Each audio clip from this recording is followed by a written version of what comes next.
tell me that you've never listened to an episode of our show without telling me that you've never listened to an episode of our show. Because the whole premise is that we read it, so you don't have to. Exactly. Are you ready? I am. Hello there. I'm Kelly. This is Brittany. And this is Smut Swap. We're here to smop it. I do that every time. Yeah. Every fucking time. Yeah, I was really thinking the alliteration was a great idea. But in hindsight, I'm still kind of disappointed that we didn't come up with that one show, Two Bitches Read, TBR, because that was funny. Yeah, I like that. If you're listening, we applaud you. Yeah, we love your podcast name. And we're jealous. And we are. We've never listened to you, though. Maybe one day. Yeah. You just came across my For You page once, and I was like, damn, that should have been my show name. But here we are with Smut Swap. Mm-hmm. It works. It does. All right. So work is slowing down for me, which is hallelujah. Thank the Lord.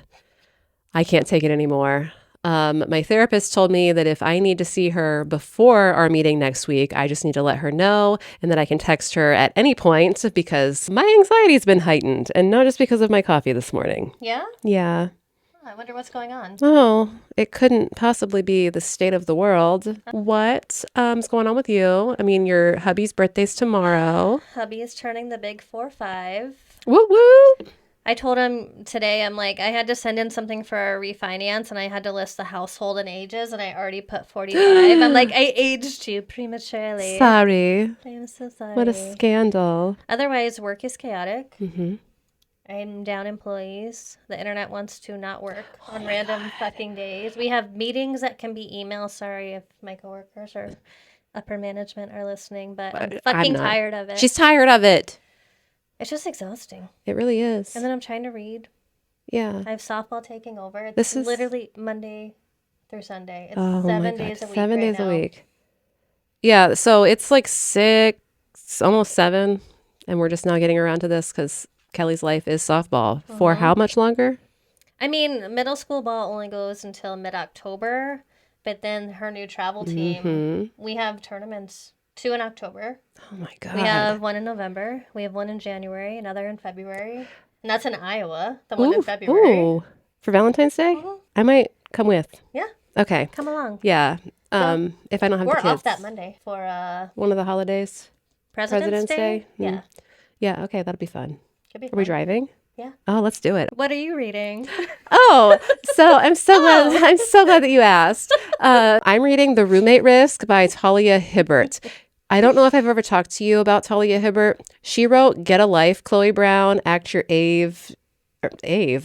Act Your Age, Danny Brown, or something. It's a series of books about these 3 sisters and their romances. So I'm reading one of her books called The Roommate Risk. Aww. And I started it yesterday and I read like 30% of it last night before I went to bed because I love Talia Hibbert. She is so funny. She's so funny. I love her. I love that. I love her. And then when I finish that, I'm going to start a book for the podcast. Ooh, yay.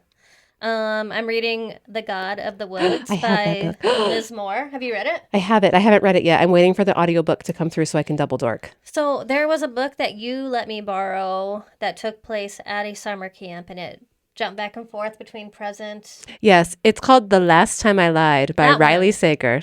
And this one, when I started it, I'm like, wait, have I read this?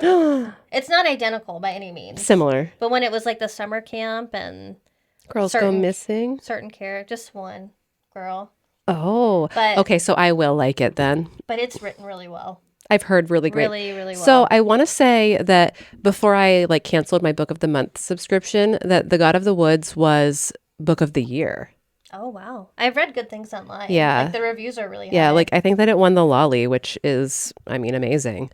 I'm really excited for when I finally get to read it. I think, well, I can't look at my phone to see when my audiobook holds will come through, but I think that will come through soon, as well as Bury Our Bones in the Midnight Soil. So I'm also probably going to start reading thrillers like now. I want to also. Because 'tis the season. Leave us a comment on what we should read. I do have a lot of my TBR that I've seen on TikTok and a few reels. Ew, who am I? Ew. A few TikToks saved. Oh my God, Boomer. I know. Who am I? Adam Willie? Let me show you this reel that I found. No, we are on TikTok. That was 2 months ago. All right. Get with the times. Get with it. We saw that 6 months ago. Keep up.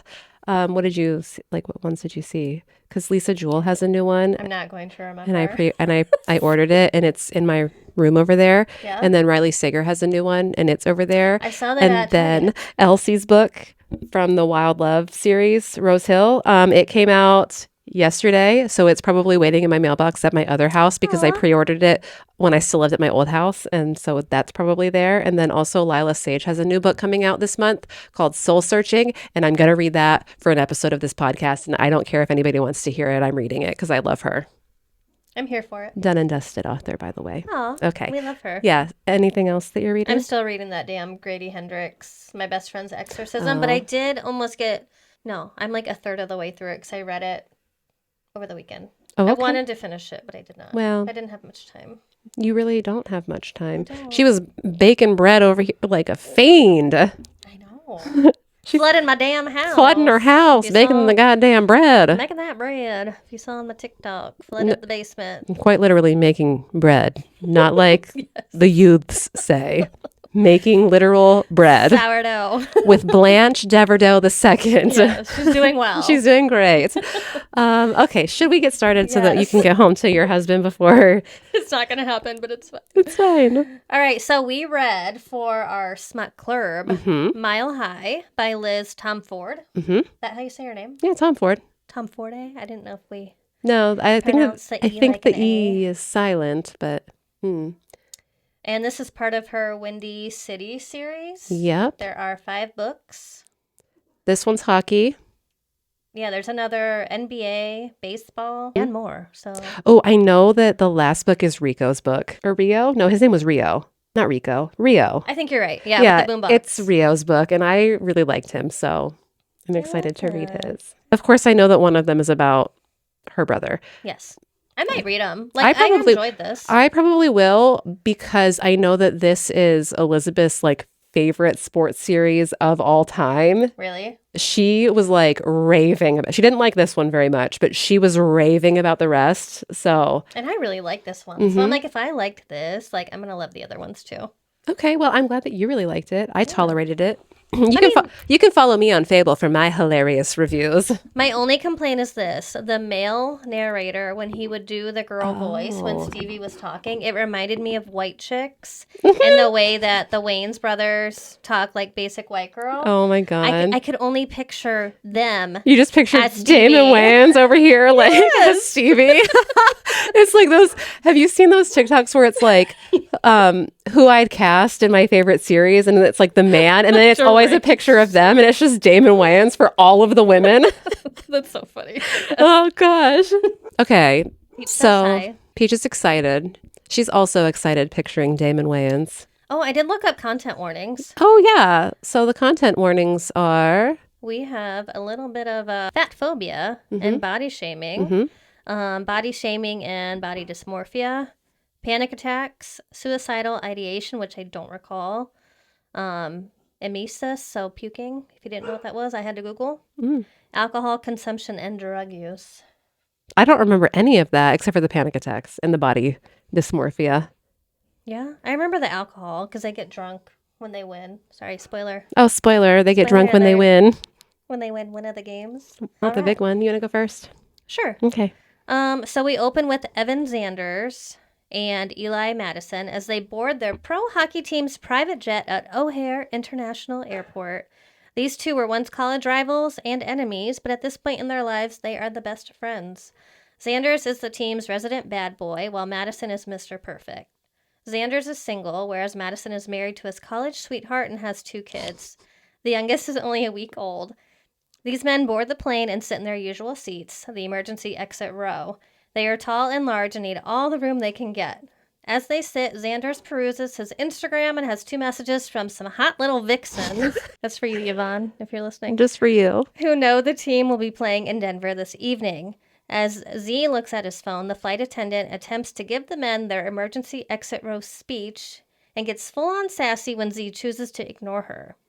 Once Z is listening, he acts like an asshole and asks her for a sparkling soda with lime instead of agreeing to help in the event of an emergency. So in Stevie's first chapter, we're learning a little bit about her. She's been a flight attendant for 4 years, was born in Tennessee, went to North Carolina for college, but moved to Chicago last month because her brother asked her to. He's her twin. She and her coworker, Indy, are chatting it up. Xander's swaggers to the back of the plane and he demands his sparkling water with extra lime. And Indy's like, I'd be so happy to help. And Stevie's like, it's over there. Get it your damn self. He insists that she is the one who does it. So she's like, fine. Oh my God. Caves in. Indy's there with the extra limes, which my phone auto-corrected to lines as if they're doing cocaine on the plane. There's the drug use. Yep. She's like, here's some lines for you. Right at your service, sir. He goes back to his seat. The ladies start prepping the cabin for takeoff. But before they do, every single man strips down to their skivvies. And they change into something a little more comfy because NHL players are notorious for being suited up for games. And they don't want to wrinkle those suits. And they don't want to wrinkle those suits. Long-ass flight. Absolutely not. So we're informed by a player whose name is Rio that the guys are only required to enter and exit the planes in their suits. The in-between, it's fair game. They can wear whatever they want. They could probably sit there in their underwear on the private jet because why not? As long as they're comfortable. Stevie and Indy are like, oh my God, I love hockey. Despite previously telling each other that they know nothing about the sport whatsoever. There's a head flight attendant that I neglected to mention. Her name's Tara. She doesn't like Stevie. Indy has a boyfriend who gave her a hall pass that he thinks she won't take. And I was like, red flag. Yes. And arguably, most importantly, Indy thinks Stevie should fuck Sanders and give her all the dirty little deets. The only thing I want to add is Stevie is described as being this very voluptuous woman. And Indy is this tiny petite blonde. So Stevie's busting out of her uniform, it can't contain her curves. And Indy's nice, prim and proper. You turn to the side and you can't see her. Yes. And my notes I know are very basic, so if you ever want to chime in on add a detail, anything, just let me know. Sure. Once in Denver, Stevie is at her hotel room plugging in her dead cell phone. She has a text from her twin brother, Ryan. He is a pro basketball player in Chicago, and he has a game that evening. He wants Stevie to watch, claiming that she is his good luck charm. Stevie would much rather find someone to bang on Tinder, so she brushes off her brother and then scours the app. She's interrupted, though, by her coworker, Tara, who thinks this is a good time to lay down the law about the flight attendant job. She tells Stevie that fraternization with the players is unacceptable. She also tells Stevie to buy a bigger uniform, claiming hers is sending the wrong message by being so tight. After Tara leaves, Stevie is over the whole Tinder thing and is feeling sorry for herself. She then decides to head to a bar and blow off some steam and watch her bro play some b-ball. While at the bar, I don't know why I wrote that. I don't know, that's silly. Stevie and the bartender hit things off and are flirting intensely. Stevie begins to think she may in fact get laid this evening after all, and things are looking up. Then she sees Evan Xanders from across the bar. Time to cash out. So Xanders is out with Rio at the same bar, as we already know. We learn that Z has some serious walls up and a little about why exactly that is. But first, a flirty and hot waitress named Meg wants to know if she can take him home later since he won't let her buy him a drink. Everybody at this bar is so horny. I know, and they're all so hot. What the hell? Trust me, we've been to Denver. I didn't see very many hot people there. No. Not that I was looking. I was. No, just kidding. I was not. Yeah, you hear that, Adam? Caught her. I got her, Adam. I got her again. I was not, in fact, actually. Well, Xanders won't let Meg buy him a drink because he has a self-imposed 2-drink limit on the night before games. Mid-conversation with this waitress, he catches sight of Stevie, who's prepping to flee the scene. And She's like, get me the fuck he out. starts to focus entirely on her while the waitress just like womp in the background. She's still talking and he's just like completely ignoring her. Rio calls his attention back long enough for Xanders to tell Meg, the waitress, that he doesn't give out numbers and she can find him on Instagram. He's very appreciative of Stevie's body and tells us in explicit detail that he's an ass and tits man, and she has both. Imagine that. She has both. Imagine her having both. Wow.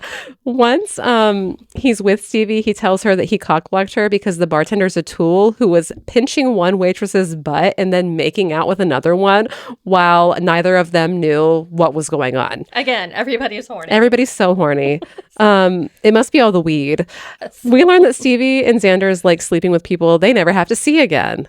Hence why Xanders never replied to the earlier DMs, because these are all women that he had been sleeping with before that were DMing him on Instagram.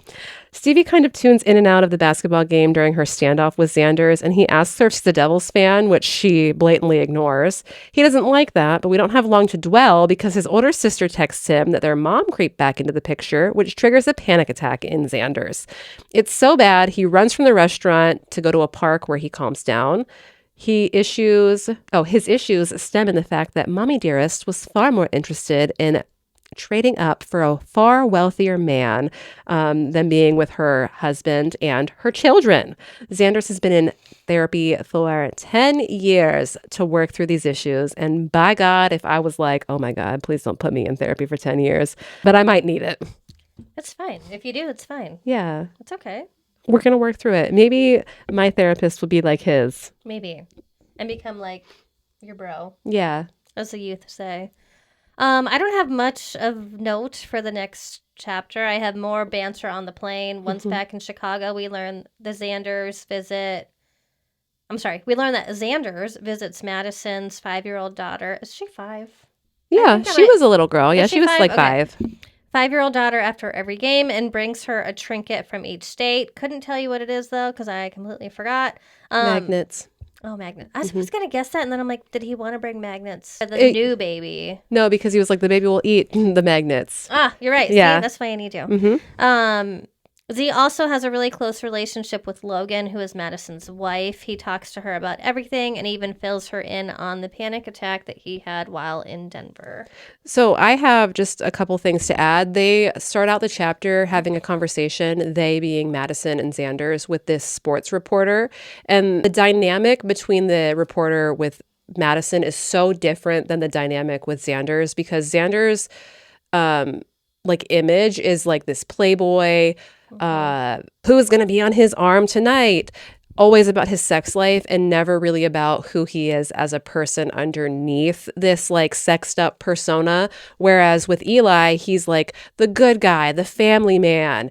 He is the face of this charity organization that we're going to learn about later, but they never talk about this stuff with Xanders. It's always about his sex life. Z tries to convince Madison that he's this unfeeling person and he doesn't care what the reporters like write about him. And Madison's like, bro, I remember when you watched Coco. And I remember reading that one of our ladies in our Clurb commented, oh my God, Coco. And I was like, what the fuck is she talking about? And then I got to the part and I was like, oh, aw, he's not dead inside. He's just in denial. He is. Anyway, that's all that I wanted to add. We're on the road again. To Detroit this time. On the flight home, Z's giving his undivided attention to Stevie again. She tells us she hates him for this. She does the safety briefing, then tells the guys, and then all the guys start undressing again. Only this time, Stevie's standing about 12 inches away from Z as he strips. So we get this full body description of Z and a reference to his stick as an anaconda. Described as it needs its own zip code. She hasn't seen it, yet. But the bulge is apparently massive. He asks if she likes what she sees, and she's like, yeah? And then she's like, no, I meant no. So once again, he's like, hey, I'll take a sparkling water, extra limes, again. And she's like, I'll go get it for you. He keeps pressing the call button for her. And on the third round, Tara tries to go assist him. So he's pressing it and pressing it. So finally, Tara's like, I'm going to go help him. But he's like, no, I need Stevie. So she has to go get Stevie. He tries to tell her that he doesn't like his dinner. And he asks her. Which is filet mignon, by the way. Yeah, of course. And then he's like, can you make me a grilled cheese? And this sends her down this spiral about like, why is he asking me that? Is it because of my body? Well, yeah. And then he mentions like, because Tara was going to make him one. And he's like, I don't trust you. I trust her. Yeah. And she's like, because I'm a big girl. Like, is it because I have tits and ass? titties and ass? Why? Why does it have to be me? I also want to point out one complaint. This flight is called an overnighter from Chicago to Detroit. I mean, I guess that just for me, I just view it as like overnight, meaning it probably left at like midnight. It irritated me. Yeah, just call it a red eye. I'm like, just say you're flying there in the evening. You're not flying all night long to Detroit. It takes 5 hours to get there driving. It probably takes an hour. Dude, one time I flew from Milwaukee to Chicago. Listen, I understand that it happens here. I understand that it was wasteful, okay? But the ticket from Milwaukee was like $200 cheaper. So I had to fly from Milwaukee to fucking O'Hare, and it took 30 minutes. Things that don't make fucking sense. Yeah. But your girl was cheap then. She was also like an E5 in the Navy at the time. I wasn't making the big bucks. Anyway. That's fine. We digress. All right. We are back in Chicago in the next chapter, and Stevie is spending the evening with her brother, or so she thinks. It turns out that he has something going on, so they can no longer have their little twin date. Stevie is back in the city for a while. Am I skipping ahead? No. Okay.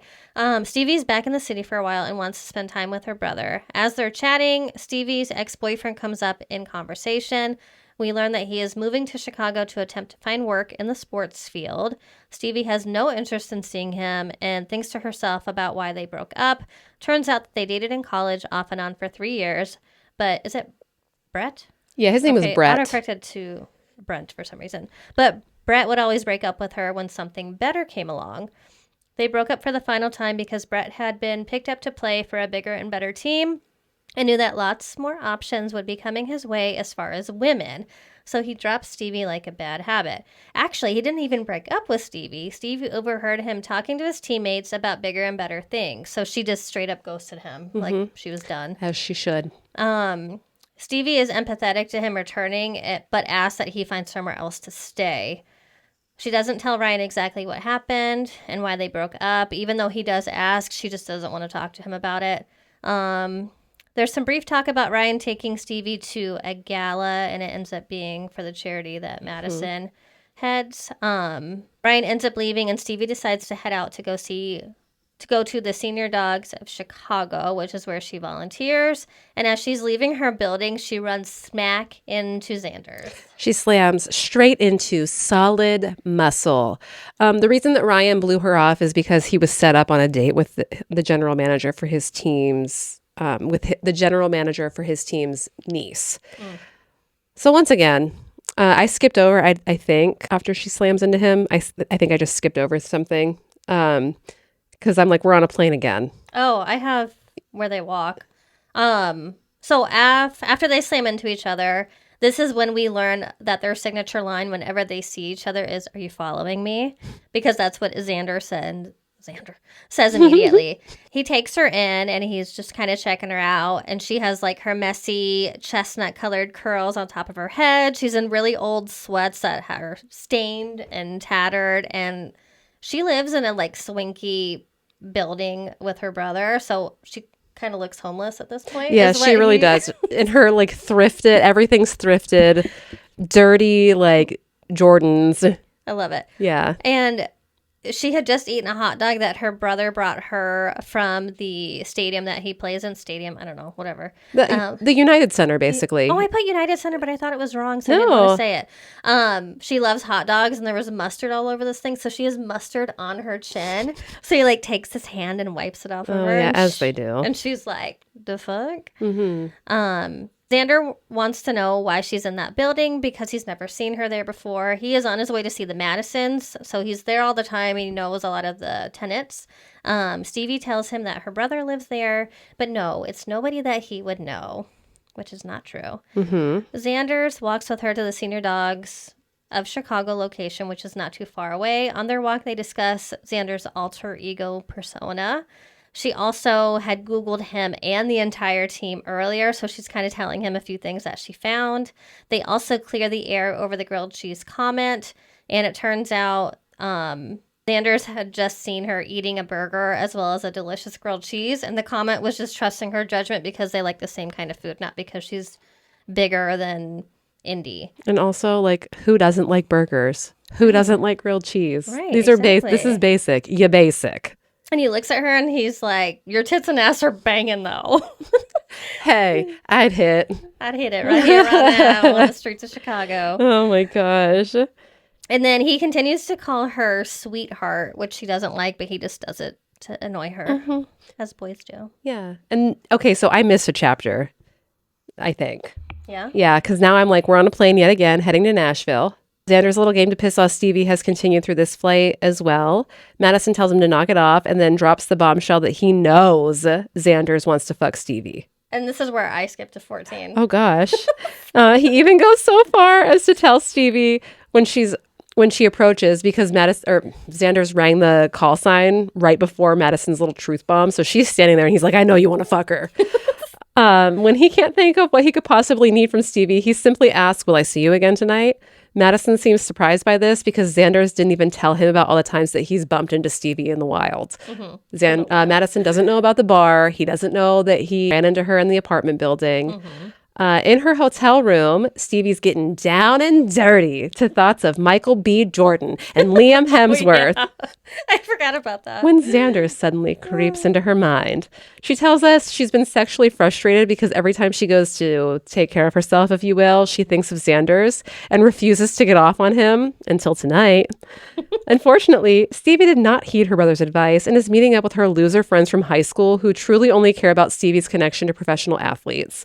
These women basically like pair off and leave Stevie to fend for herself and fetch them drinks, but not before body shaming her first. When Stevie's finally able to order drinks, vodka sodas for the bitches, and the biggest IPA the bartender can give her for herself, she feels eyes on her, and when she finds the suspect, he mouths at her, "Are you following me?" from across the bar. It should be noted that this is the tipping point for me, Brittany, where I was like, you know what? I kind of do like him. I was like, that's really funny. The just like picturing a man mouthing across the bar at you. I was like, oh, yes, she is following you. Stevie and her friends end up sitting at the table right next to the hockey players. Xanders starts to get up as if he's going to go speak to the girls, but Madison's like, don't. The whole time he's like ear hustling, trying to listen in on the trio. And basically the girls just keep shitting on Stevie the whole time. Between taking shots at Stevie's appearance, the girls try to convince her to introduce them. And when Stevie says that she won't, they say something to the effect of, he probably doesn't even know what your name is, which prompts Xanders to get up, feigning that he needs to pee. And he like goes up to Stevie on the way to the bathroom. But he overhears this trio of dudes like talking about the girls. One of them was like butthurt because he has to, quote, take the big one. And I was like, I hated that. I was like, what the fuck, man? So when he comes out, he sees all three, well, like the two groups have merged. And he notices how the guy who was forced to take Stevie isn't even listening to her while she's talking. So he butts in. He like laces his and Stevie's fingers together, pulls her to her feet, tells her it's time to go. They're walking out and he decides to sell it. Full send. He kisses her on the top of her head and he's like, wow, that was weird. Yeah, that was weird. Just a tad. Once they're outside the bar, they're bombarded by fans like taking pictures of them. Stevie does the logical thing and runs away. Xanders like chases like the Phoebe buffet again. There we go. And every time. Xanders chases after her. He sees that she's like really freaking out. So he sets his PR team to work to scour the interwebs for any evidence of fraternization, because basically when she had the little confrontation with Tara was like, you're not allowed to fraternize or you'll immediately be fired. He tells Stevie in no uncertain terms how much he wants to fuck her, and she continues to shut him down. She's tells like, me? Nah. No, hard pass. He's like, well, it's an open offer, so if you change my mind, you're going to have to beg. Then he insists on walking her back to the hotel. The next morning, she and Indy are at brunch discussing how awful Stevie's friends are. Indy brings up Tara and the rules, and then the girls lose their mind laughing over how hard Tara enforces the rules on everyone except for herself. Indy was like, hey, girl, I really, really support you and Xander's.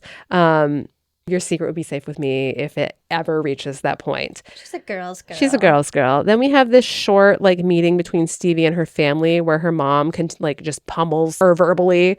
And her dad's just like, I'll talk to her. I'll talk to her. When she leaves, she tells us, I hope I never have to come back to Nashville and this house. Chapter 14? Did you just do 13? I did. 12 and 13. Okay. So the men play in Nashville, which is one of Xander's favorite places to play, as he can get the other team's fans all riled up with his antics. After the games, he gets on Instagram and sees that he is tagged in a Siblings Day post by some Chicago page. He scrolls through the other siblings just to see who he knows, and he is shocked when he comes across Stevie and her brother Ryan. He knows Ryan well because Ryan plays for the pro basketball team in Chicago. Can't recall what it's called. They're called the Devils. And the only reason I remember is because that was my high school mascot. Oh, okay. Yeah. That checks out. So he adds her on Instagram immediately. She has a private page, so he has to go and request. But he has to request to follow her. Yeah, he has to request to follow her. Okay, that's what it was. Yeah. Back on the plane, the boys are taking another overnight from Nashville to Philly. And I said again with this overnight bullshit. Just call it a red eye.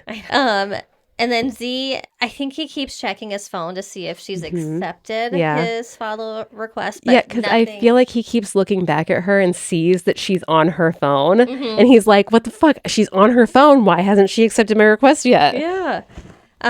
So he goes back there to question her about not adding him back, and he comes up behind her.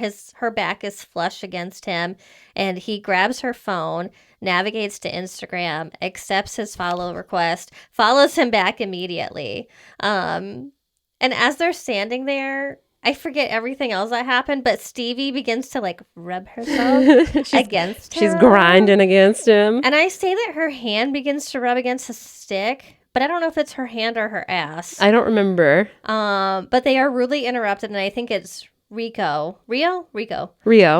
comes in, and he needs something, so they quickly have to separate. Yeah, he's like, hey, can I get a Gatorade? And she's like, it's over there where it's been the whole season in that cooler for you to serve yourself. Get it your damn self. Okay, so Stevie is a little horned up bitch.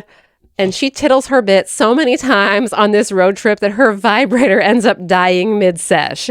She didn't pack her charger because she's never needed it before. And she's like, you know what? My fingers will do.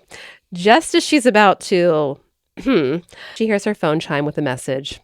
And wouldn't you know it? Here's her ex-boyfriend telling her that he's going to be in town and he wants to take her for dinner. Frustrated and annoyed, same, Stevie finds herself ready to throw it all away for a down and dirty time with Xander's. Instead of something clever, she slides into his DMs with a hey, and he responds simply with an address. Our notes were very similar for this one. I love it. I love it too. When she arrives at the address, she's like, this has to be the wrong place because it's a club and the bouncer won't respond to any questions that she's asking him. He just keeps being like, what's your name? What's your name? What's your name? When she tells him what her name is, he finally lets her into the club and tells her that EZ is in the back at the VIP area. Apparently, he knows the owners of the club, and one of the owners is a part of a band that's going to be playing in this club tonight. He cages her in again with his arms to protect her from the crowd that rushes the stage as soon as the band starts playing. Ultimately, they end up leaving before Xander's, quote, fucks Stevie in the bathroom. I also neglected to note that when Stevie enters the club, Xander's is surrounded by these beautiful women who are all looking extremely jealous that he's only paying attention to Stevie. Mm-hmm. Very scantily clad as well. Well, it's a club. Yeah. Of course they are. You mean they're not in turtlenecks? What do you mean? They're not in full pantaloons. Oh, gosh. Is that it? Yeah, that was it. I thought she started to give him a BJ at the end of that chapter. Did she? I thought she did. That's what I started to write, but maybe I morphed. Because I have...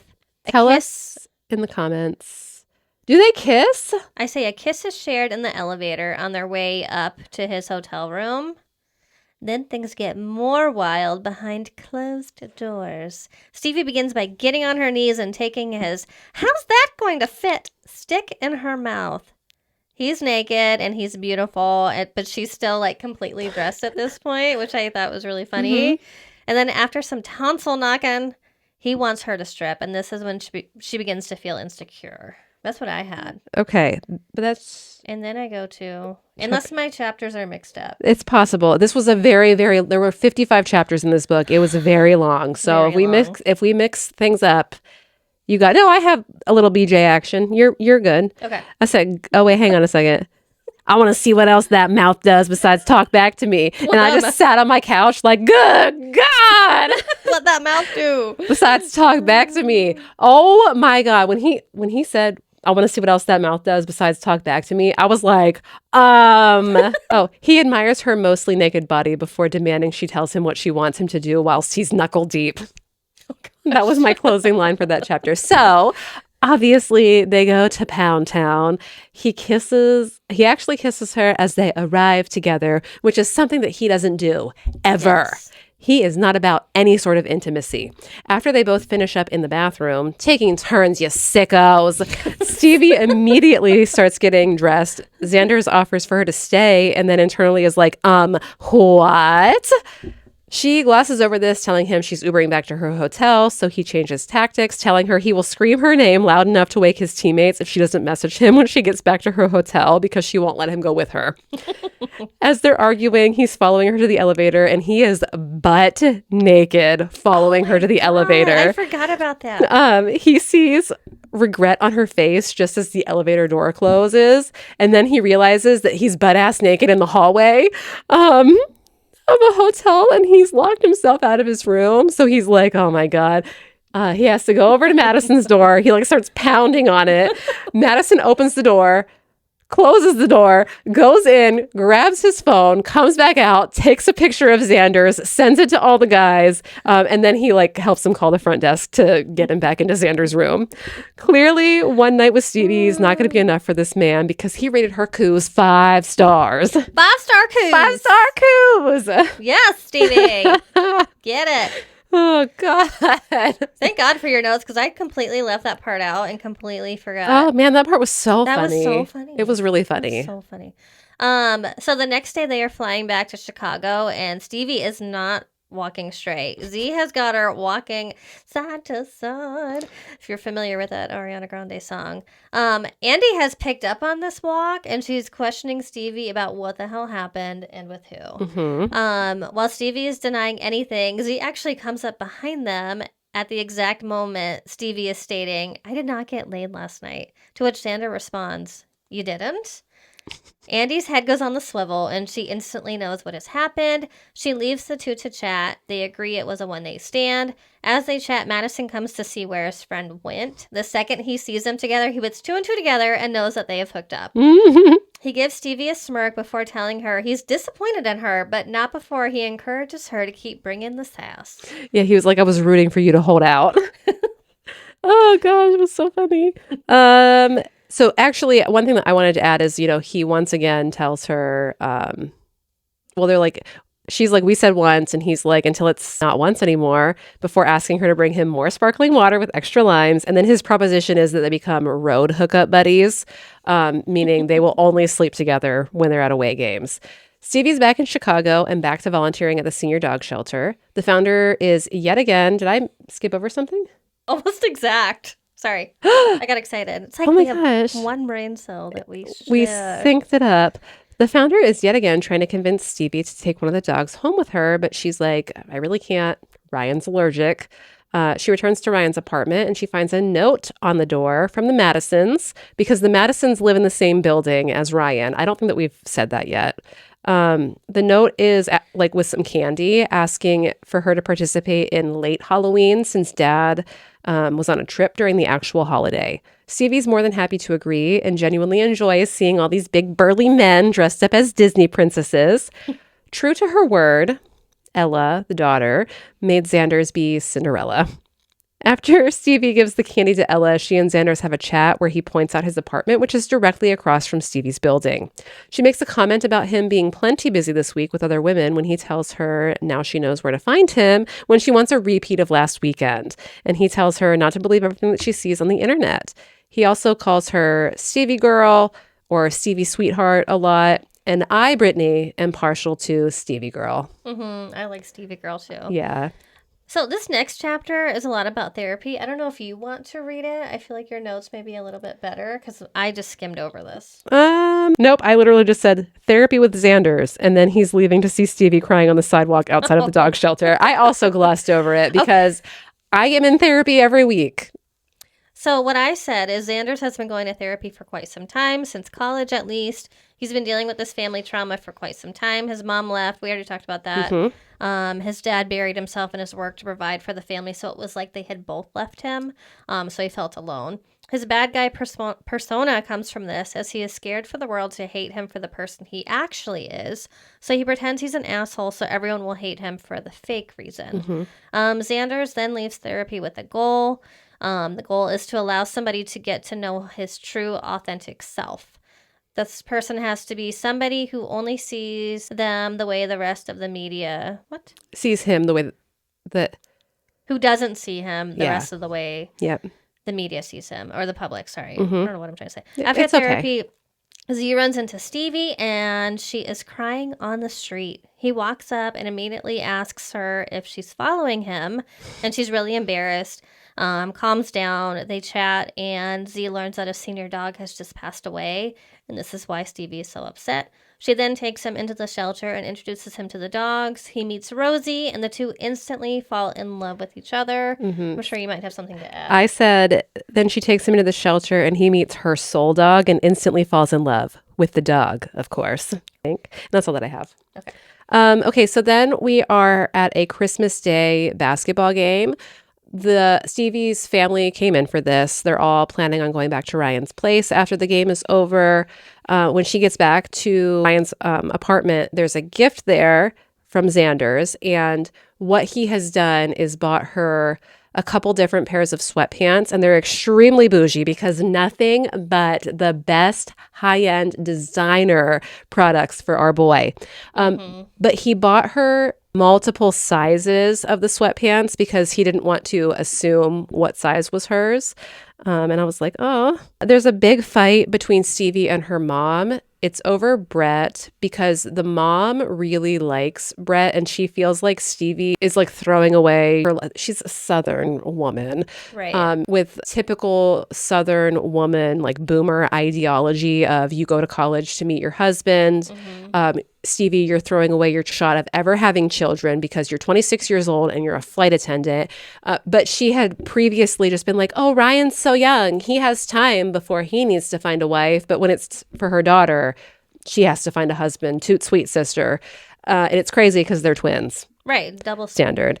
So they're fighting over Brett. Mom thinks that Stevie is just being like stubborn and she doesn't know anything that really happened between Stevie and Brett. So she's just encouraging her to meet with him and stop being so selfish.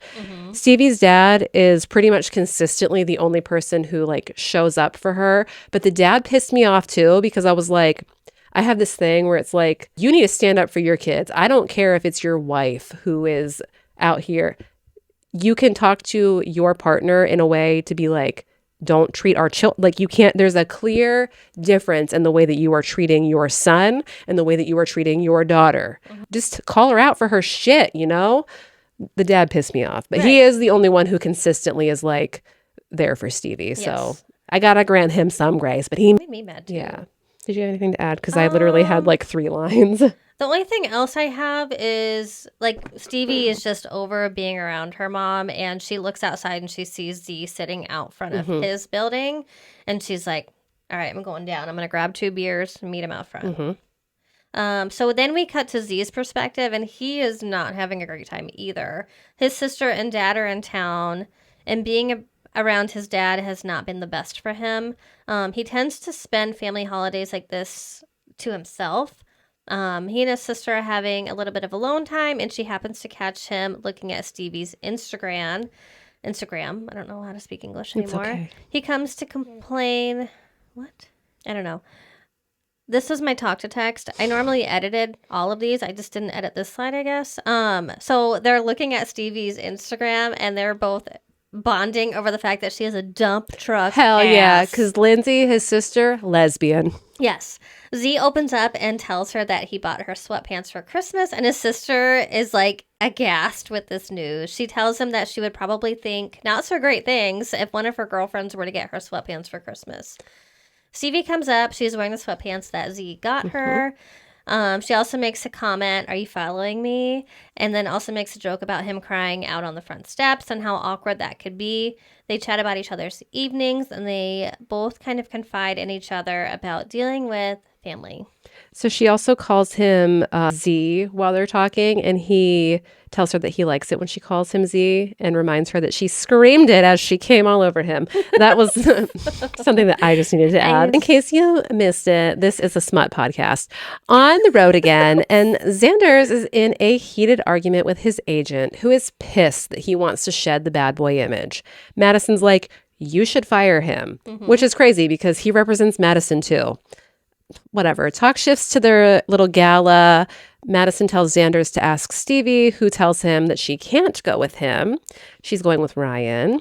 It's New Year's Eve. He can't sleep, despite it being a red-eye flight. Did she call it overnight again? I don't know. I didn't complain in this No? one. It was a red-eye. Tara asks if he needs anything. She asks Xanders if he needs anything. Indy's like, "I'll distract her," so that I got her. so that Z and Stevie can have their kiss at midnight. It was all very intimate on the plane. But don't forget, Rio is there with his fucking boombox blasting music at midnight as Stevie and fucking Xanders are kissing in the galley. This is where my notes start to kind of dwindle. Might as well. Sorry. Buckle up. Tell us if we miss anything. Yeah, the comments are always open for you all to chime in. But also, like, this book was so long. We could literally sit here all night. Some chapters were like 25 minutes. We're listening. Yeah, time. and yeah. This book I listened at 1.2. I'm upping my speed that I listened to, and I probably could have done whatever. It Doesn't matter. It was just long as hell. It was like 500 plus pages. But good, so read it. The gala is upon us. Of course, all of our main characters are showing up. All of Ryan's team is there, as well as Z and Madison's. Ryan's team, his teammates all treat Stevie kind of like a little sis, but one of them tells Stevie that she looks very bangable. I loved that. But quickly follows up with, "For someone else," when Ryan looks like he wants to fucking He's like, "I'll kill you." Not for me. I was thinking for somebody else. So they get there. Stevie's with her brother, obviously, because she went with him as a date. And he decides to leave her to go to the bar to get them both drinks. So as she's waiting, she's kind of scanning the room and she sees Z across and he mouths, "Are you following me?" And she giggles, hee hee. And one of the teammates is like, "Who are you laughing at?" At this point, she looks a little bit further and she sees Brett, the ex, in case you forgot. Stevie feels sick at the sight of him. He walks up and tells her that she looks amazing, and she throws him off by saying, "I know." I sure do in my satin blue dress. Yes, instead of something more humble, which is what he's used to. And I do want to point out, she is in the blue dress, and she also has her hair straightened. It's normally like very curly and just messy and all over.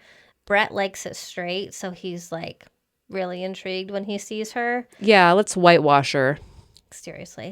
They talk about how things ended, and he claims that she fell off the face of the planet. She mentions his locker room talk, and he laughs like it was all a big joke and tells her that she needs to get over it, claiming they live in the same town, and he knows she has feelings for him still. She tells him it's over, and Brett responds with, "No, it's not." So Brett and Z end up having this like standoff. Ryan's nowhere near like during this issue. I think he's still... Still at the bar getting drinks because remember, Xanders gives Stevie a drink. Yes. And so when Ryan comes back, she's like, "I already have one." And he's like, "Well, what the fuck am I supposed to do with two?" Regardless, like Xanders tells Brett, like basically stay away from Stevie. I don't want to see you talk to her again in this standoff. And then Ryan comes back and he's like, "Where the fuck's Brett?" Xanders is like, "I told him to stay away." And then Ryan is like, "I don't like that this dynamic is happening between you and Xander's. He's a fuckboy. Like, all he does is have a different woman every night. I want better for my sister. He tells Z, if you hurt her, I will kill you, because he finally just like comes to terms with the idea that Stevie's going to do who and what she wants. Yeah, she's an adult. Stevie and Brett do end up sharing part of a dance, but then Xander's is like, you mind if I cut in? And by you mind if I cut in, he's like, I'll take that. Yeah, and there's only one song left at this point, so he's like, I have to do it now or I'm losing my chance. Yep. Save the last dance, if you will. And while they're dancing, the whole time, he's trying to convince her to go on a date with him, which Evan Xanders does not go on dates. No. The song ends, and then people are coming up to Z to congratulate him, because at this point, well, now she knows that the they were at is for the charity that he is a part of or a head of, called Active Minds. So people are coming up to congratulate him on the charity event. And so she kind of like fades into the night. She leaves, just standing there. Yeah. And at this gala, Madison did get up and say a whole spiel. And then Z was up there and he said some things. And she was like, why doesn't he let this stuff out into the media? Why does he always have this really bad guy persona? This is what people would like to see. Yeah, people want to see the real him. He's fully convinced that Chicago wouldn't like the real him. Yeah, it's kind of crazy. Yeah. So Z, week forward, I think it's a couple weeks, and Z is being a grouch after not hearing from Stevie. Our guy is in the penalty box for taking his aggression out on the ice. He is all in his head about his feelings for Stevie and how he wants them to be reciprocated. He's stressed about not knowing how she feels. He decides he'll head home to deal with himself after the game and skip the after ice press conference, which he will end up fined for this if you don't go, but he's okay with that. On his way out, he ends up running into Logan, Madison's wife. He lets loose on her about how I can't speak anymore. Wasn't he ejected from the game? I think he did get ejected. Like, he had so many penalties that he ended up getting ejected from the game. And he's like, well, if I'm ejected, I'm just going to go fucking home. Like, fuck this. Yes. I just didn't put that down. So he sees Logan on his way out, lets loose about how he's feeling. She encourages him to dump this bad boy persona and let Stevie get to know the real Z. We then cut to the next day, and Xanders goes and borrows Ella, Madison and Logan's daughter, and decides to take her along to Senior Dogs of Chicago to possibly a Rosie. Well, he has to decide, he has to see how well Rosie interacts with Ella, because he spends so much time with them that it only makes sense for his dog to get along with the children. To be fair, Rosie is described as an aggressive-looking Doberman. Yes. But she's really a softie. He does actually end up adopting Rosie. Stevie, like, starts bawling her eyes out as she hugs Xanders. Cheryl, then the owner of Senior Dogs of Chicago, ends up spilling the beans that Xanders has been coming in every single week to visit with Rosie. Rosie ends up, like, loving Ella. Z finally ends up giving his number to Stevie because he's filling out all the adoption paperwork, and you have to give your phone number for that. And he seems super uncomfortable, but he is willing. Cheryl's like, well, you can just give it to Stevie. And he's like, yeah, okay. Do you have what he put? Yep, sure do. Okay. He takes her phone and he puts his name in her phone as Z parentheses Daddy Xanders, eggplant emoji and a heart emoji. The adoption fee is $50. So he writes a check for $50,000. Cheryl's like, I said 50. And he's like, no. She takes everyone's picture with Rosie. And then she's like, okay, now we typically have a home visit. And so Stevie, you're going to go do the home visit tonight at 7. And Stevie's like, okay, fine, but it's not a date. And he's like, sure, it's not a date. And that's all she wrote. My next chapter is very short. This chapter is essentially just getting his place ready for the not date. He went all out, even hiring a private chef, and had it all cleaned and decorated. But then he decides at the last second to scrap it because Stevie is not like the other girls and wouldn't care about any of this stuff. So he like moves the flowers that he had on top of the table, ships out the chef, and ends up ordering a bunch of different food from various locations. He also has IPAs on standby and sparkling water. But as he's getting things ready and waiting for her to show up, his mom calls. He thinks it's Stevie, so he answers it because he doesn't have Stevie's number in his phone yet. And I forget what she says, but whatever it is, he hangs up. He goes into panic mode. Yeah, he like spirals into a panic. So Stevie shows up at his apartment and she's knocking on the door, but he's not answering. She's calling him. All the calls that she makes go straight to voicemail. And she's like, well, I guess I'll just leave. She starts to walk away and then like abruptly changes her mind, turns around, barges into his apartment. And he comes out from his room and he just has a towel on. And she's like, what's happening here? Like, I'm here for a home visit. They end up having a little chat. And Stevie's like, there is something wrong with him. Something's just off. They sit down at the table. They have 5 different types of junk food, like delivery service. And they end up having a little heart-to-heart. Z tells her about his mom and everything that happened. Z knows that Stevie likes him, and Stevie now knows all of his secrets. And then he carries her to the counter and promises to make her scream. I probably glossed over things, so if I missed something, you go ahead and fill them in. No. Next. The only thing I do remember that I did not write down, besides lots of sex and coming at the same time, is when they start, like he puts her on the island, and I don't know if he gets a text or a phone call from Madison, and he's like, close your fucking curtains. And then Xander goes and looks over, and he like abruptly closes them, and then hilarious, flips him so funny.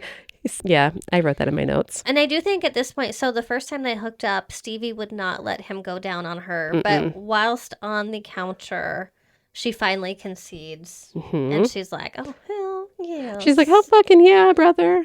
He carries her to his bed where he makes sweet to her before fucking her like he hates her. They come together. He calls her mine. She calls him a caveman. They proceed to fornicate all night long. And then he does, so she always rings on every single finger, and she always twirls her thumb ring. So he takes that from her and says that she is mine.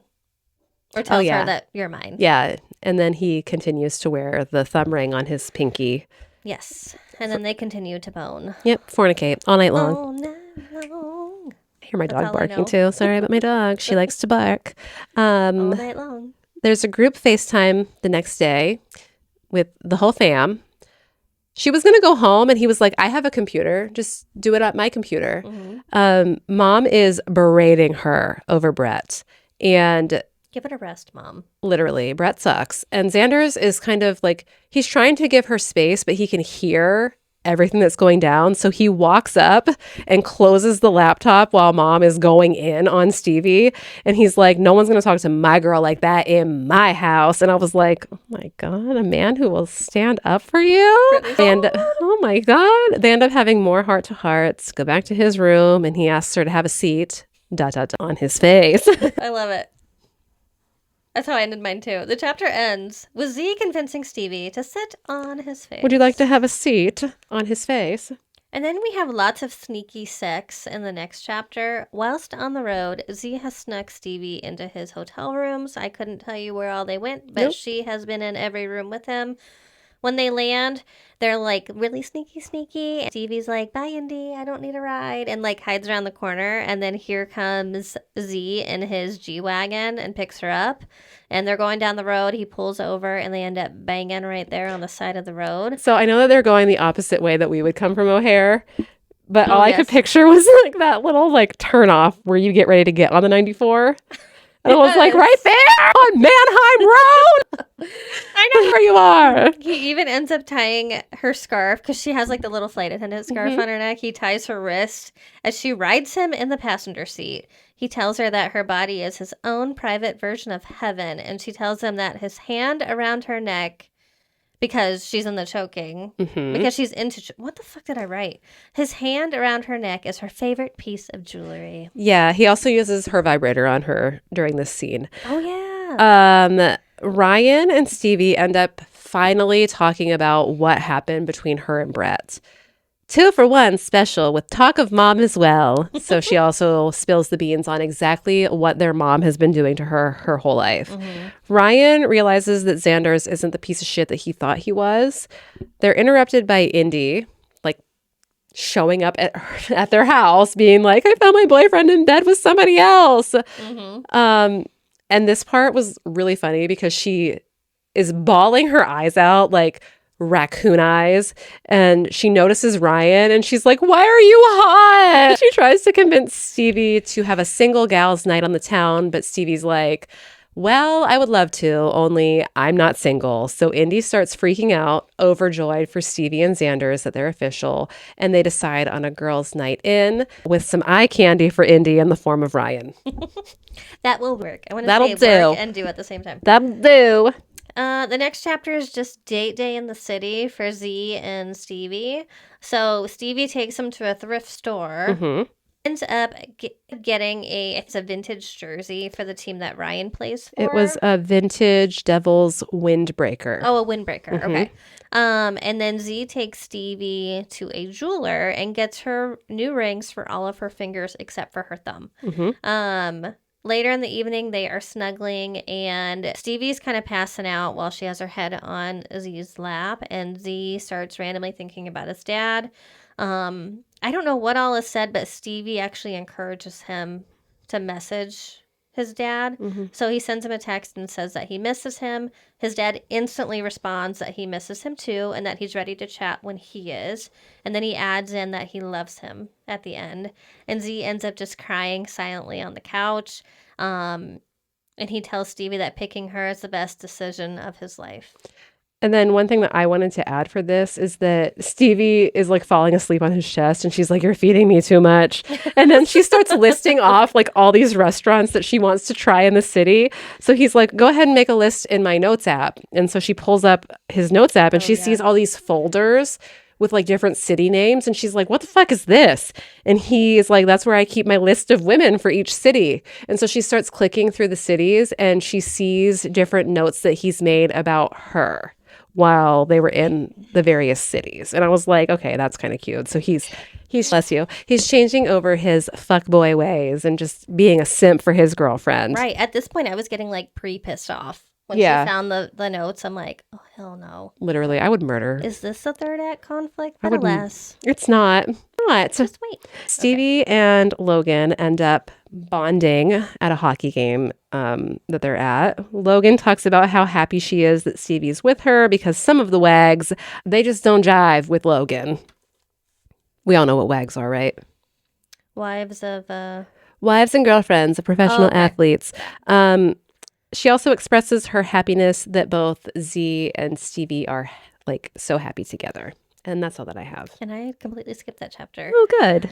So in the next chapter, worlds collide, and Xander's and Ryan are playing in the same location. I want to say it's Miami. They meet at the same bar, and Ryan's team and Xander's team, they're all hanging out. And Stevie's like, you know what? I can get away with this because I'm hanging with my brother, not Xander's. So if Tara finds out, fuck her. Oh, they're in Miami. Okay, that's what I thought. At this point, the boys are in the NHL playoffs and are blowing off steam. Z has a rule that he never drinks during the playoffs, but he's ready to be out with his team and have a good time. His teammates really want him to go out and drink and party with them. He keeps disagreeing and they keep pushing. Finally, he loses his shit and he tells everybody that he has a girlfriend. Because Rio's like, come on, Xander, show us. Come on, EZ, show us how you pull a woman for us. Show us, there's plenty of women here, pull one. And he's finally just like had enough. And he's like, I have a fucking girlfriend. I shan't be doing that. after this goes down and things kind of chill out, they're all hanging out. And then who shows up? Brett. He's friends with other people, I think, on Ryan's team. So he's coming to see them. Mm-hmm. And I think he also knows that Ryan's in town, and Ryan and him hasn't really like beefed it out yet. So he walks into the bar. Xanders gets up because he's ready to kick some ass. Stevie calms him down, and then Ryan blows right past them and punches Brett in the face. He tells him the next time he punches Brett in the face, it won't be for his sister. It'll be for him. Indy thinks this is hot and tells Ryan, she's like, it's so hot. And then she barfs all over his shoes. The hockey boys. So Xanders doesn't just scream out, he's like, I have a girlfriend and she's sitting right there. The hockey boys are like over the moon. They're like, yes, we love Stevie. We love her for you. We promise we won't tell anybody. We don't want Stevie to get fired. We love her. Like, so down for the relationship. But that's it. PR is then tasked again, making sure that nothing's leaked online. Stevie takes Indy back to her hotel room, and then she and Z go for a romantic walk on the beach, to a romantic dip in the Atlantic Ocean. All the while, Z's agent's been calling. This man's name is Rich, and he is awful. Rich breaks the news that Chicago hasn't reached out to re-sign Z, and kills the mood between him and Stevie, bearing in mind that, like, they're in the playoffs. That's not normal. For this player to not have a contract waiting for him for the team that he plays for. Mm-hmm. When they make their way back to the hotel, he stands across the street while she goes into her hotel. And wouldn't you know it, Tara is waiting in the lobby for her. And she's like, why are you wet? Are you wet from laughing? That's a joke from the last one. And Stevie's like, I just went for a swim. And she was like, by yourself? And Stevie's like, yeah, of course. And that's all I have. Sorry, I'm stalking Adam. He's in Lake Geneva. Okay, in the next chapter, I don't have much, but shit hits the fan. Mm-hmm. Stevie and Z are pictured outside of Z's apartment. I think they're coming back from a game and they're walking in, and it doesn't look like there's paparazzi, and then they come out of nowhere. Is that what you have? Or am I skipping ahead? I think that we're ahead. I'm on 39. Maybe? Is what I have. I don't have very much notes. Can you go to your next slide? Do you have anything about the overtime game with Vegas? No. Okay. You can... Yeah, okay. So, oh my gosh. I don't know how that... Stop! We have froze. Okay, so what I have is that they have an early morning skate the next day. And when he comes back from the skate, Stevie's going through it about her body because Tara made some snide comment about her needing to get a different uniform that actually fits her. So she's having like a moment. Mm-hmm. So Xanders has to take the time to build back up her confidence. And then we jump into a game against Vegas where Chicago ends up winning 7 minutes into overtime. Xanders scores the winning goal. On the plane, he kisses Stevie again. She's like, I'm going to get in trouble, but no one catches on miraculously. Once they're back in Chicago, they make their way to the penthouse, and because there's no one outside, they decide to go together, which they never do. At this point, the paparazzi jump out, and within minutes, tabloids have posted online everywhere that they are together. Z can't get a hold of Rich, and I was like, I know that Rich called the paparazzi on them. There's no doubt in my mind that Rich is the one behind this. It was a setup. Just because of how fucking dreadful he has been. I just ended mine with, I'm stressed, you're stressed. Everyone is. So the next day, things are really tense. Xander has been unable to get in touch with Rich. There's a brief moment where Stevie is leaving Xander's apartment and she just looks so sad. And in the way this chapter is written, it almost makes it seem like Stevie is more upset about the comments about herself, but it ends up not being that way. Xanders feels awful as if he's the one that's caused this. He's tired of being Chicago's bad guy and hates that Stevie has been pulled into this. At one point, Xander is finally able to get his publicist on the phone. And this is where I finally understand why they want to push the narrative. I'm talking too fast. Why they want to push the narrative of him being Chicago's bad guy. Madison is a good guy, and he is the bad guy. They think that is what's selling tickets because people want to come watch that dynamic on the ice. They also think that because he is the resident bad guy, he has this whole persona built so that people can live vicariously through him. You probably have more to add. That was kind of... I don't. I just that Rich hadn't called back. Stevie leaves. They spend the whole night staying up reading mean comments about Stevie. Z thinks it's possible that Rich set them up. Rich tells him that Chicago doesn't have an interest in re-signing him. And then in Stevie's perspective, she and Ryan spend some time looking for a new job for her. She ended up shutting off her phone so that Z wasn't able to get a hold of her. He comes over to their apartment. Ryan leaves them alone. And then this is where the third act conflict comes in because Z breaks up with her. And she tells him, go ahead, show them how, who you are, easy. And he's like, don't you ever call me that. And she's like, I would have followed you anywhere that you went, but you never asked me to. So even if Chicago didn't sign you, if you would have gone to any other professional team, I would have followed you. And then asks him, why exactly did you let me fall in love with you? Right. She's sad. She is. Also would be like, okay, easy. Oh, yeah, I'd be a bitch for Me sure. too. Mm-hmm. Don't you come in here and break up with me in my house. And what I respect about Stevie is she's not going to let this totally impact her life 100%. She's still working. Yep. She's still going to see his ass on that plane. So they end up going on a flight to Seattle. Z tries to talk to her, but she refuses.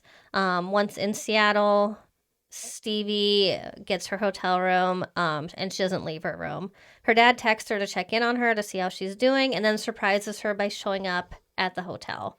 They talk about the strained relationship with the mom and how the dad and mom are living. I think they're living separately at this point, or they're in a really strained relationship. Yeah, it's really tense. He's finally told her all of his thoughts about how she is with Stevie. And he even tells her, your mom's not a bad mom. She's just made some bad really choices. bad decisions. Yeah. Her dad then encourages her to put herself first. Once he leaves, Stevie decides to look into moving to Seattle and putting herself first, taking charge of her own life. She did see a job posting in Seattle. I think, is it a flight attendant job? Yeah. I can't remember. So she decides to apply and, do what she wants. Yep. So Live for her. The hockey team ends up losing in Seattle. A woman approaches after and tells Xanders that Rich sent her. He screams at her, "Don't touch me!" At 2 a.m, Madison and Xanders end up having a heart-to-heart over warm whiskey. Madison's like, "Why are you drinking this warm whiskey?" And he was like, "Didn't feel like getting ice." Typical man shit. Madison is like, "Hey, so I fired Rich, and I think that you should too." He tells him, "You can go play somewhere else, and just let Stevie love you." Z's hang-up is that his family is the Madisons, and he does not want to leave his family. But Madison's like, we're still family. Madison's if like, you go somewhere else. Even if you were to go somewhere else, I would 100% still be there for you. You open door policy at my house. You can come in whenever you want. Plus, we're used to flying all the time. What's one more? More to each other. Right. I'll see you on the ice when we play each other. Plus, they're rich. Yeah. I mean, come on. Hello?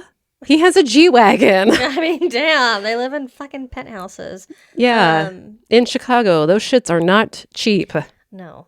On the way back to Seattle, Z tries to talk to Stevie again. I think he's literally the first one on the plane. Normally he's last, but he sprints to the plane so he can try to talk He's to her. pushing them out of the way or ripping them down the stairs. Yes. And Stevie's like, "Listen, I'll talk to you on the next flight."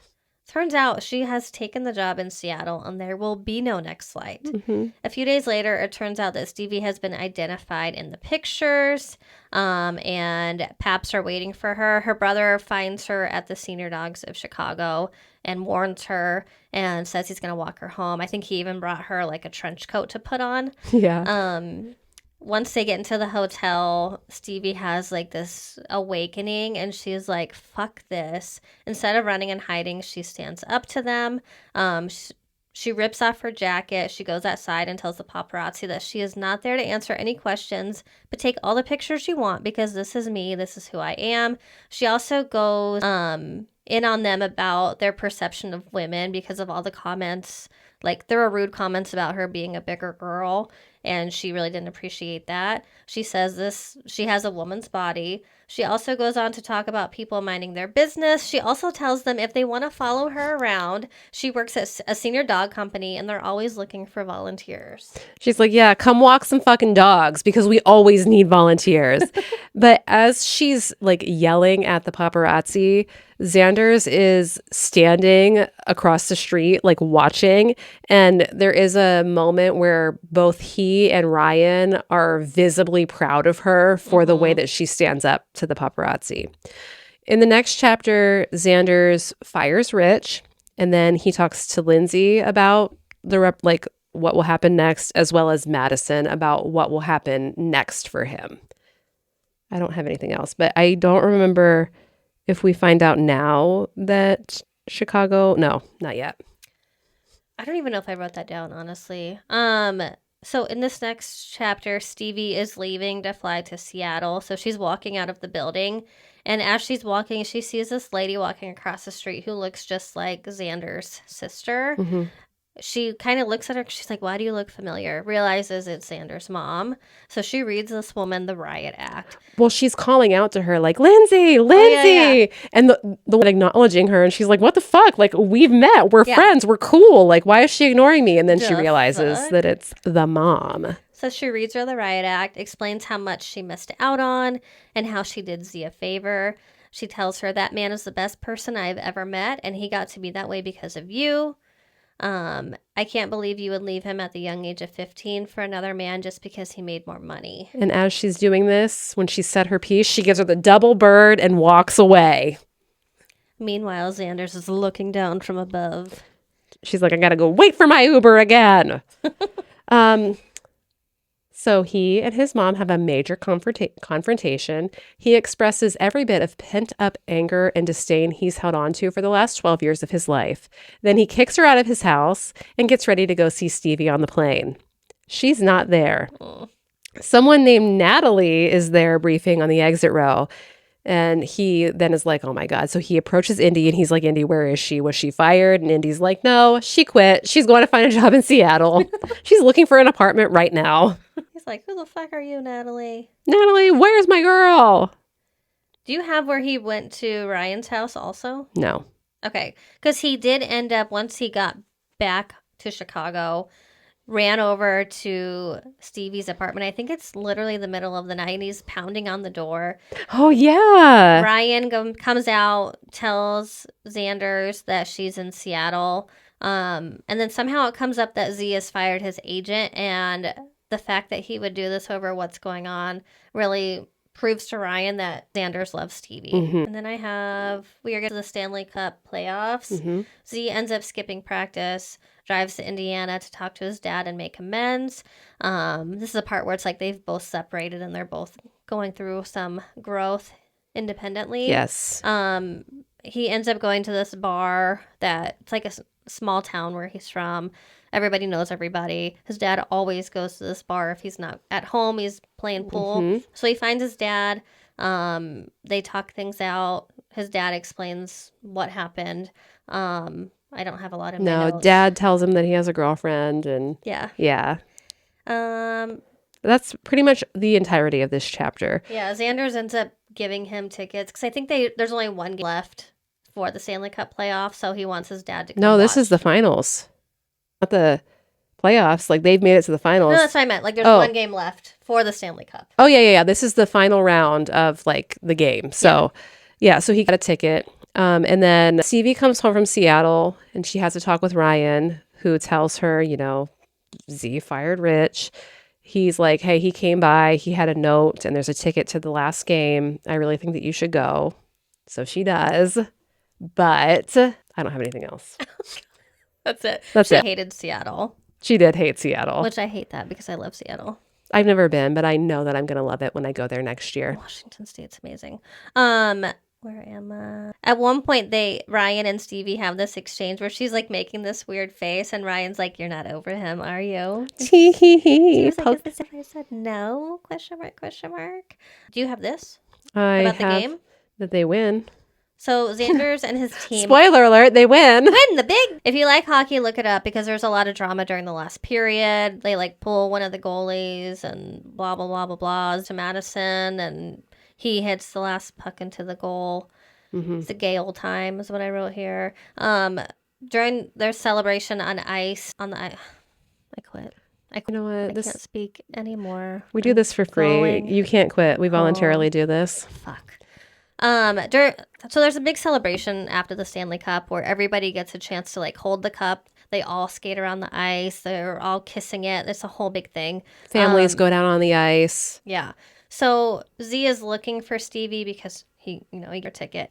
Doesn't see her anywhere. He asks some other people if they've seen her. They have not.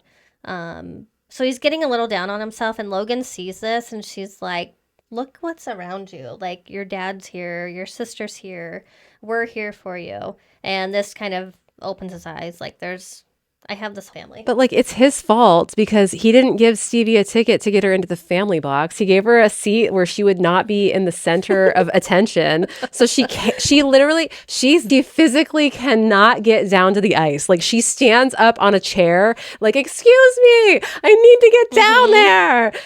She's trapped because if you know anything about sports, and I imagine that Liz Tomforde like knows enough about Chicago sports to know that Chicago fans are in fucking sane. Yes. There's no way that you're getting down on the ice. Everybody is stormed to the glass. Like, you are not penetrating that shit. And she's like short. Like, there's no way. So she does see Z's dad walk out onto the ice and give him a hug. And she's like, I'm so proud of him. So she's like, I'm going to go wait at his apartment. I'm not going to go inside because I cannot use the key that I still have and take advantage. He never shows up. So at 2 a.m., she's like, well, I guess I'll just go home. And it turns out, because she did text him and try to call, but it went straight to voicemail. And it turns out, like, while they were celebrating, his phone got covered in champagne. So it just will not turn on any longer. Yeah, it's done. I don't have much else. I do have that. I mean, once a team wins something like this, there's a whole parade. So all of the guys are hungover. They're getting on buses and they're going Hangover City and Champions Parade. You can go. Yours is probably a little bit more. They're in Hangover City, but they still have to go to the parade the next day. I don't know what time they went to bed. They were out late. I don't know if they went to bed. I don't think that they went to bed. They stayed at Rio's place and just partied all night. At the parade, Ella tells Xanders that she misses Stevie. They're on this bus, and it's like Z and the Madisons are on the front bus because they're like the captains of the team. They're the heroes. So they're on this bus, and it pulls up slowly outside of Senior Dogs of Chicago, and he sees Stevie inside. So he screams at the driver to stop the bus. Multiple cameramen. I just like pictured it like the Maury Povich show where they're like running, scurrying after him. Multiple chasing him down like Maury as he weaves through this crowd. He's like, I gotta tell her that I love her. In Senior Dogs of Chicago, he gives her this grandiose gesture love speech, and then he takes her to the bus and he's like, this is my dad. My daddy. We're just powering through it. But he does tell her, which I thought this was really funny. He's like, I fell in love with you a mile high. Where we get the title. And Stevie's like, we're actually like 7 miles when we're flying. And I was like, bleh. He's like, shut the fuck up. He's like, I'm trying to make this romantic. I fell in love with you a mile high. You wouldn't let me join the Mile High Club, but I fell in love with you a mile high. He's Southern. And then I don't know what happened. I think I just skipped over. They end up going back to his apartment after the parade is over. Yeah. I just ended right there. Oh, okay, good. I'm like, where'd my notes go? We're done. So they end up going back to his apartment after the parade is over, and she like does a little striptease show for him. And and they can't touch her. Yeah. And they make sweet, sweet love on the couch. Sweet love, and like they're mad at each other. And then like there's a knock on the door, and it's a manager for the Chicago team. And he's like, hey, we have an offer for you. It's been on the table to play for Chicago again next season, and it's been on the table since October of last year, but we couldn't come talk to you because you didn't have an agent, and fucking Rich didn't tell you that you had an offer because Rich sucks, and Rich is all about what can make him the most money, what can make Rich, yeah, if you will. Sanders is like, I will stay, but I have one condition for me to stay. And then he and Stevie have a talk about whether he's actually going to stay in Chicago. She is like, well, I want to stay because my brother's here. And he's like, then we're staying. We don't know what the condition is until the next chapter.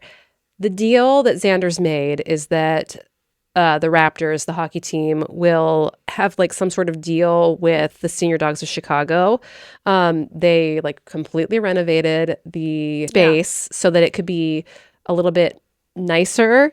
It's poppin'. Dogs are only staying at this place for like a month before they're adopted out. Stevie is going to be taking a dog to every single Chicago home game to advertise adoption. So they're like partnered with Senior Dogs of Chicago, this hockey team.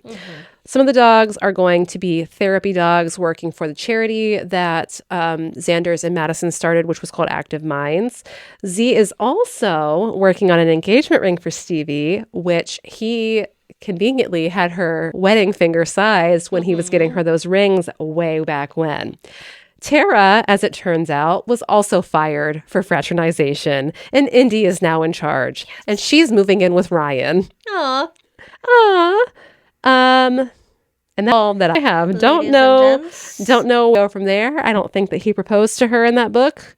No, I don't think so. I think that he just was ring ready. Yeah, so maybe in one of the next books. Will you next one is it Ryan's book?